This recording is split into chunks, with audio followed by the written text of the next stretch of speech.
conversation with Grijaldo, may we ask you to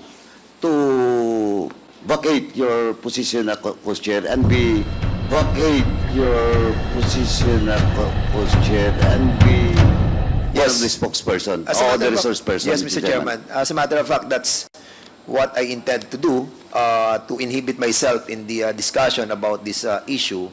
And together, maybe with Chairman Abante, we will be trying to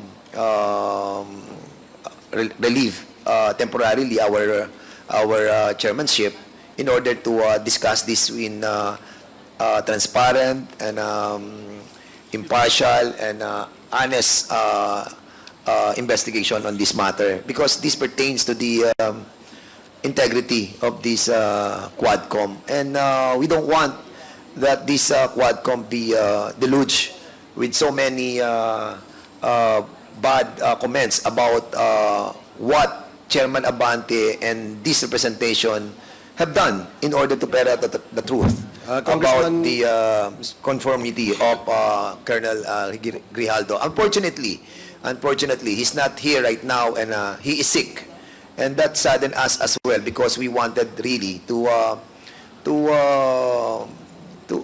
members to ask him about what really happened, if there was really indeed a coercion and harassment that was done by Chairman Abante and myself. Thank you, Mr. Chairman. And with that, if we will be discussing our issue with Colonel Grijaldo already, this representation on I will be yielding my position as a chairman of this committee. Mr. Chair. Thank you, Congressman Fernandez. And also be subjected to the procedure of a resource person, if indeed we need to be subjected to the procedure being undertaken by this committee. Okay, that's noted, Congressman Mr. Chair. Fernandez.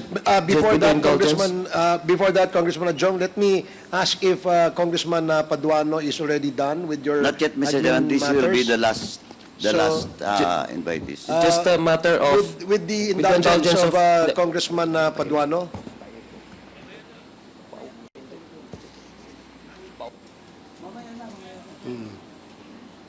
Okay, so Can I proceed, Mr. Chairman? please